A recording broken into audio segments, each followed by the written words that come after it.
Sue Roy. Welcome or welcome back to my channel. So I have been getting a lot of questions about Manipal and its mess and the eating situation there. So I decided to make this video and address that situation. I filmed most of these clips back in January and March. Also, make sure to subscribe to this channel, like this video, and make sure to follow me on Instagram because I upload a lot of video content and photos from in and around Manipal which you might like. So without further ado, let's just jump into this video. So today we have masala dosa. There's also poha, and if you're non-vegetarian, there is egg. Of course, chutney to go along with it. There's also butter, jam, white bread and multigrain bread. There's tea, coffee, milk, Bournvita and sugar to go along with the milk and coffee. So this is what the breakfast on Sunday looks like. So starting with the first meal of the day, the breakfast. The breakfast ranges from different variety of things. So you get dosas, uttappams, idli vada, aloo paratha, mixed veg paratha, then puri bhaji, upma, poha. So these are the constant items that you keep getting, and there might be one or two special surprise items. Like once we had macaroni pasta for breakfast. Crazy, I know, but we did have. And there's of course bread and butter. So the good thing, that stands out is Manipal has the mess serves white bread and multigrain brown. Then moving on to the non-veg items, they usually have omelets, boiled eggs, which keep alternating between days, and one egg per person or one omelette per person, which is the rule. So now what is edible from this collection? I usually end up only eating South Indian breakfast. If in case I'm very hungry, I'll just get bread and then I'll use peanut butter or mayonnaise or cheese spread and eat it. So aloo paratha, I will never touch it. And if you're a North Indian, you will not like it. Because I know, I've eaten a lot of North Indian food because I used to stay back to Delhi. So I know, and I won't touch that aloo paratha because it's just so bad. Also speaking about the tea and coffee, the coffee is drinkable. The tea, I do not like the tea. So usually when I'm drinking tea in Manipal, it's either at my dorm room, which I make or my friend makes, or it's from the place next to our academic building which has chai. It's called Chai Cafe.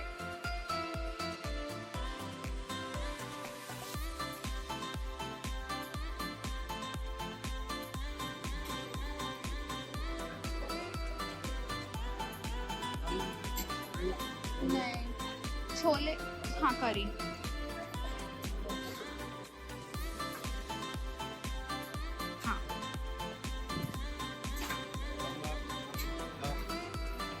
Now the second part of the day is the lunch. So I prefer eating lunch always in the mess, as it is a huge spending part and you rather eat it at the mess because the mess food is quite good. Especially when it comes to the North Indian curries. I really like the North Indian curries that they make, which is the lentils, all kinds of lentils. They cook it really great. Sometimes the lentils are a little kacha, but most of the times the curry tastes really good, and I really enjoy eating the curries. So their chole, their rajma, their dal makhani, or their husar, which is a lentil curry again, tastes really good, and I really like eating that. Along with the rotis are pretty soft, always warm and hot. Even the parathas are really good. They taste really good and they are always hot and soft. Then moving on to the rice, I'm not a rice person, so I don't really eat rice. So there is rice with sambar and dal. So if you're a South Indian, you can opt for sambar. If you're a North Indian, you can opt for dal. Both of these taste quite good. As per my knowledge, because I'm not a completely a North Indian, not a completely a South Indian, so I don't know what exactly it tastes like. But for my taste buds, it does the job. Also, there is white rice and there is brown boiled rice, which is quite luxury that you get brown rice or red rice. I'm not sure what kind of rice it is, but it appears to be brown or red rice, which is boiled. Sometimes you might get kheer or paisam, which is again a vermicelli based sweet or rice based sweet, which both I am not a sweet tooth. So my friends, according to my friends, it has been a really good paisam or a kheer. So they even go for second servings. There is no salad. Even for the breakfast, there is no fruit. If you're lucky enough, you get one banana within 15 weeks, which I think is a little too much, as fruit is an integral part of the diet, or salads are an integral part of diet. So I think fruits and salads are quite less in proportion. But there is always curd for every meal, or raita once a week. If there is a biryani dish or a pulao dish, then there is raita. Besides that, there is no salad as such. You might get lucky and you might find some cucumbers or tomatoes, but that's about it. There's no salad as such. So this is the snack high tea. This is a veg puff, a piece of cake, ketchup and coffee. There is also tea and milk. Now moving on to my favorite part of the day, the high tea. Even though the tea is very bad, the coffee is sometimes superb, sometimes drinkable. They don't disappoint with the eatery items. So they have samosas, which are really good. They have banana bread. I haven't tasted such a good banana bread anywhere. They serve the best banana breads. Even my mom doesn't make that good banana bread. Sundays you get the puff pastry, which has vegetable filling inside, which is again very good. All the cakes that they do are very good. The pastries, on the other hand, the icing, if you remove the icing and just eat the cake part, it's really good. The icing is a little bit bad. I won't eat the icing because it's a lot of grainy sugar. Then moving on, they also have pizzas, and the fanciest meal, like the fanciest item that they served was a dark chocolate tart, which was super decadent. Like the chocolate was really good. The tart was a little grainy. I think they used margarine instead of butter, so it didn't taste that good, but the chocolate in the tart tasted superb. So the high tea never disappoints. They also have a lot of South Indian items. They have dal vada, there's goli bhaje. So there's pasta, paratha, black currant juice, there's some gravy and veg crispy for vegetarian. Moving on to the dinner part. So if you don't like paneer, please don't. Because every night is a paneer night. So I love paneer, and after like eating paneer for 2 constant months, I got tired of it. Because how much paneer can you eat? And it's not like people make jokes about mess food that curry mein to paneer hi nahi hai or curry mein vegetables hi nahi hai. These curries are loaded with paneer, loaded with vegetables, and there are a good lot of chunks of paneer and super tender and super moist, like good quality paneer. I don't again eat non-vegetarian foods, but there is chicken. They have chicken and paneer. If you go for the chicken, you only get 2 pieces of chicken, and you have to pay extra if you want more chicken. Or you can just ask a vegetarian friend to get the chicken. Then there is rasam, which is superb. I really love their rasam. They also have rice, they have curd, they have roti. They also have puris one night of the week, and I think Sundays they do biryani. Also, there's one special dinner at the end of the month where they have continental items, oriental items. So not really oriental, the Indo-Chinese cuisine.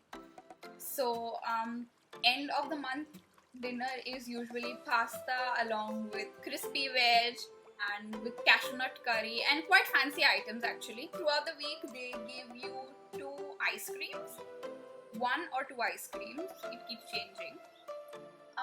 And there's jalebi once a week. There is gulab jamun. They might give you gulab jamun either in dinner or in the high tea time.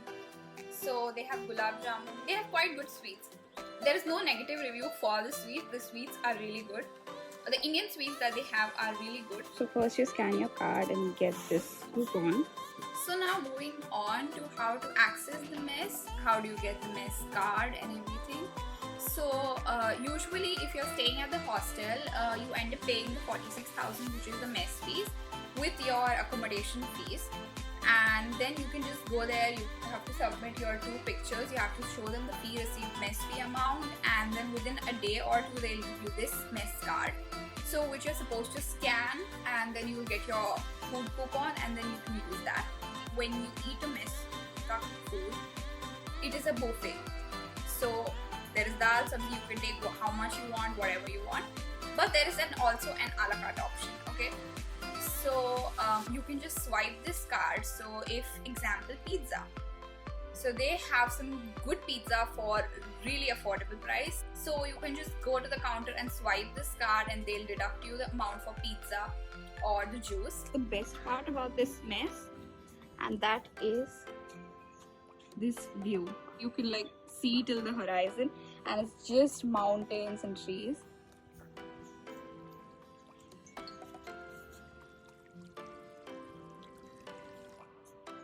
So this is what the campus looks like. Very pretty, very picturesque. Now talking about how much do you technically get charged for food. So depending on mess to mess, they have a daily amount limit. So example, I eat at MIT Mess 1. So MIT Food Court 1. So they have a charge of I think 190 or 195 bucks, because it's an air-conditioned mess overlooking a hill. So it's more like a hotel, like a 5-star hotel. So they have a beautiful view. They have air-conditioned facilities which were closed most of the time I was there because of COVID restrictions. But yeah, so it's an air-conditioned mess with a beautiful view. So and quite good hygiene quality. So they charge about 190-195 bucks for a day.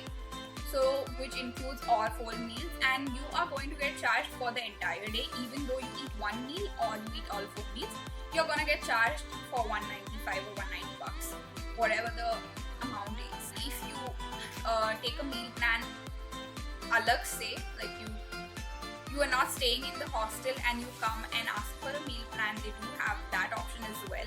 So if you're a student, a local student who wants to have their meals because of longer class times in campus, so they charge about 5,000 rupees. So that's all about the food and the costing. So now coming to, should you take the meal plan or not? As a first year student, I think the food quality was decent. The selection and the food choices were quite decent, but it does get repetitive after a point. So most of the times, if there was I would eat outside once or twice a week if there was palak or some sabzi that I didn't completely disliked and there was no other option, then I would eat once or twice outside, but that's about it. So I think most of my meals, 90% of my meals would be in the hostel mess or the MIT food court. So was it worth it? Definitely, but after a point it does get repetitive. So post that, maybe you can stop your mess for a month, explore different options, and then come back to the mess if that works for you. So mess is the best option for me than eating outside, which would easily cost you more than 4,500, 4,600. So that's all for this video. I hope you liked it and I hope it was informative. Make sure to subscribe to this channel and like this video, and also share this video with friends who have a doubt about subscribing to the mess plan or any other doubts regarding or related to Manipal and in and around the town. So that's about it. Thank you for watching this video.